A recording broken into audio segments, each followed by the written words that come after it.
And if it has an orbit of about 3,600, 3,400, 3,500 years, it ain't coming back in 2012.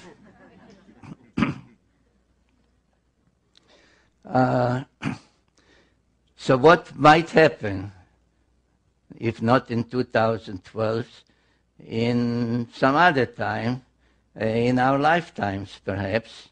And this takes me to the other part of the biblical prophecies, where I told you that there were really two things that were discussed and prophesied from about 750 BC to about 550 BC, the time of Ezekiel. They spoke about the day of the Lord, the celestial Lord. It's coming, it's nearing, it's coming from the south, it will darken the skies, etc., etc.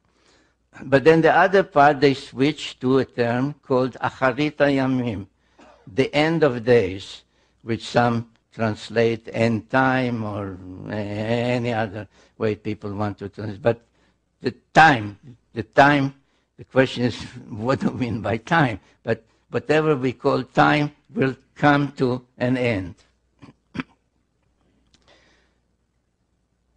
And we have to remember, and this is the purpose of this slide, to show you that the Anunnaki were coming and going between their planet and the Earth, not necessarily when Nibiru was closest to Earth. As a matter of fact, they could not do that, because it is at this point that the planet, their planet, that slows down here, gains speed, and moves fastest around the sun. So the only way they could come here was if they left their planet ahead of time and speeded ahead of the planet and were here and then rejoined their planet, or when the planet was starting on the way back to slow down, then they would, as if literally, fall back towards the sun and come to our vicinity.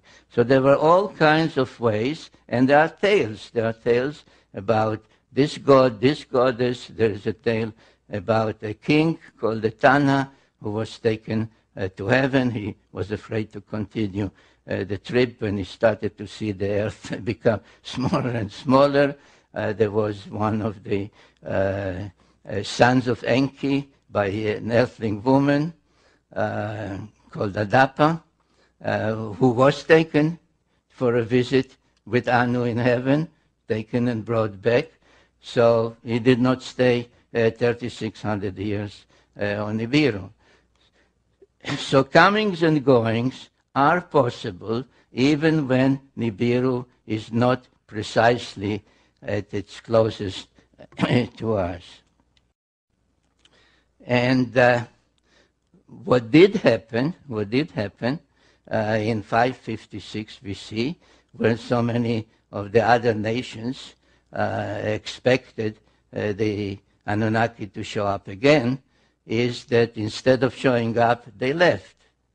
I don't have the slides here, and I'm not intending to spend more time because I'm way beyond my time already. But in the book, I suggest that the point of departure was the famous Nazca lines in South America.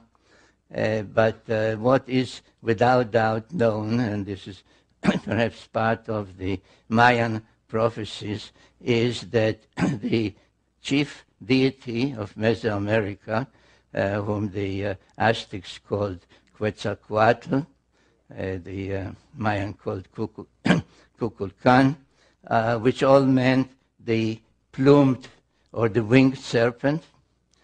Before he left, he said, this is written down, he said, "I will return, I promise to return." And he promised to return at a certain point, which is related to the Mesoamerican calendars.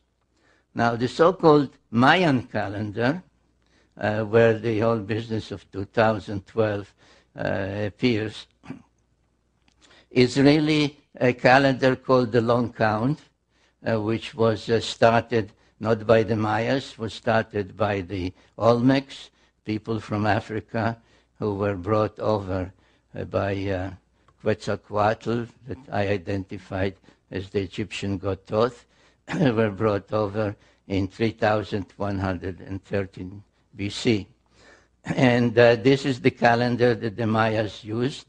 The whole business of 2012 is based because the calendar, its various symbols depict 1 day or 20 days or 360 days, etc. And this is called this one is called the Baktun, and 13 Baktuns will culminate in, by some calculation, 2012.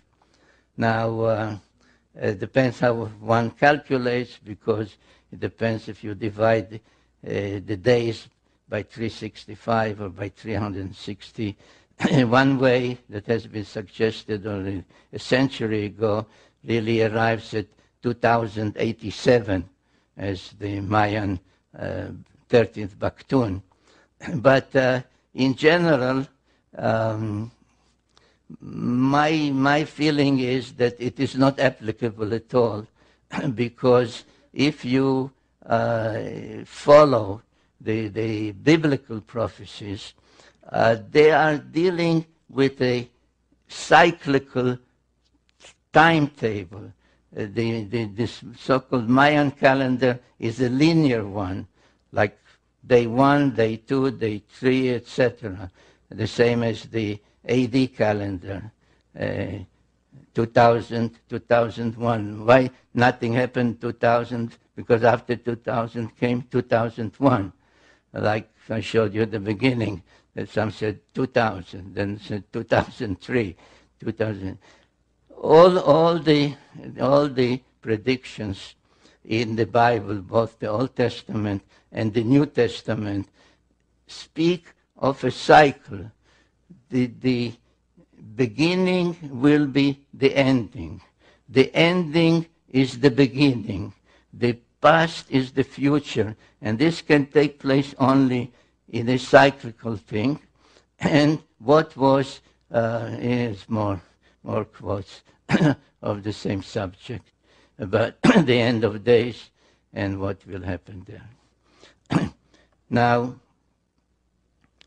the best clues in the Old Testament about this whole business of the end of days, when will it be, not only what will happen, but when will it be, is in the book of Daniel. I just almost skipped fast because it takes too long to start reading all that. But one of those that really devoted the better part of his life to studying the meaning of the prophecies and the timetable given in the book of Daniel. And there's some number of years, but the best clue is where the angels tell Daniel, the end of days will come after half time, time, and 2 times. And Daniel, like we say, what do you mean by that? What half time are you talking about? I'm not talking about football, right? And he was left with no answer. So Sir Isaac Newton, who is known more about